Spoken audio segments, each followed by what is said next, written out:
네, 이용주 뉴스캐스터와 함께합니다. 어서 오세요. 안녕하세요. 오늘 과일 얘기하십니까? 예, 오늘 과일 얘기를 합니다. 근데 평소에 옷이 구비되어 있습니까? 네, 있더라고요. 어떤 과일인데요? 이거도 파인애플인데요. 네. 사실은 오늘 출발하기 전에 수박 티셔츠를 입고 왔어요. 근데 오다 보니까 이게 오해를 받을 것 같은 거예요. 그래서 집에서 갈아입고 왔습니다. 그래요? 예. 과일 이야기다. 예, 오늘 과일 얘기입니다. 자, 오늘은요, 정부가 과일 가격 안정을 위해서 외국산 사과 수입을 추진한다는 이슈인데요. 현재까지 공식적인 무역 절차를 거쳐서 외국산 사과가 대한민국에 수입된 전례는 없었습니다. 네. 설 명절을 앞두고 주요 성수품인 사과와 배 같은 핵심 과일의 가격이 좀처럼 내려가지 않자 수입으로 공급을 늘려서 가격을 잡겠다는 겁니다. 요즘 과일값 엄청 올랐어요. 1년 전보다 한 30% 가까이 오른 것도 있다면서요. 와, 장난 아닙니다. 네. 그 농산물 유통정보에 따르면 지난 5일 기준 후지 사과 상품 10개의 소매 가격은 29,100원으로 1년 전보다 29.2% 올랐습니다.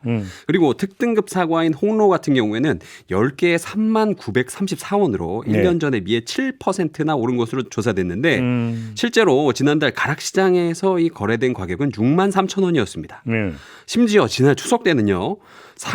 홍로 사과 10개에 15만 원까지 거래가 된 것으로 알려져서 홍로 사과 별명이 금사과가 됐는데요. 10개에 15만 원. 네. 아니 이렇게 되면은 아담과 이브도 이거 사과 훔쳐 먹기 조금 부담되죠. 네. 네, 백설공주도 사과 못 먹고 귤 까먹었을 거예요. 예. 그래요. 예.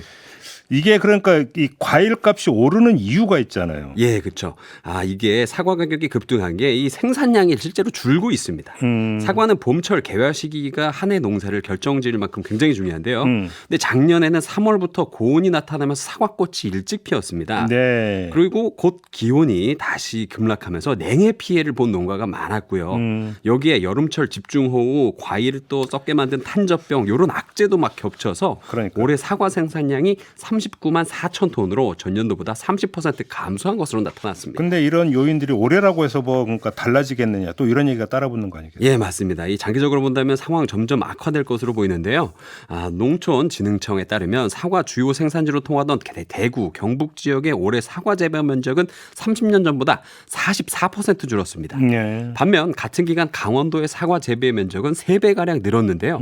지구온난화로 기온이 오르면서 사과 재배지가 점점 위로 북상하고 있다는 겁니다. 네. 농진청은 현재 기후변화 시나리오대로 계속 기온이 오른다면 2100년에는 사과가 강원도 일부 고산 지역에서만 재배될 것이라고 예측을 하기도 했는데요. 그래요? 예. 근데 이게 실제로 요즘에 예전에는 고랭지 농업이라고 하면은 강원도 평창, 영월, 정선 이런 데서 이 배추나 물을 키우셨잖아요. 요즘에는 거기서 이제 사과를 키운 농가가 늘고 있다. 이러고 있더라고요. 근데 저는 사과 수입한다는 얘기는 거의 못 들어봤던 것 같은데.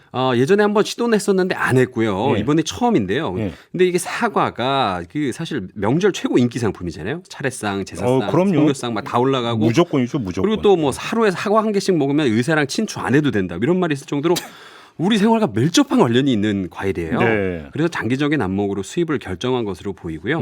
농림축산식품부는 이미 미국, 뉴질랜드와 사과 수입 관련 검역 협의를 진행 중이라고 밝혔는데요. 현지에서 발병하는 병해충과 해당국의 대응 방안 그리고 또 수입 시 검역 절차 이런 틀을 좀 만들고 있다고 합니다.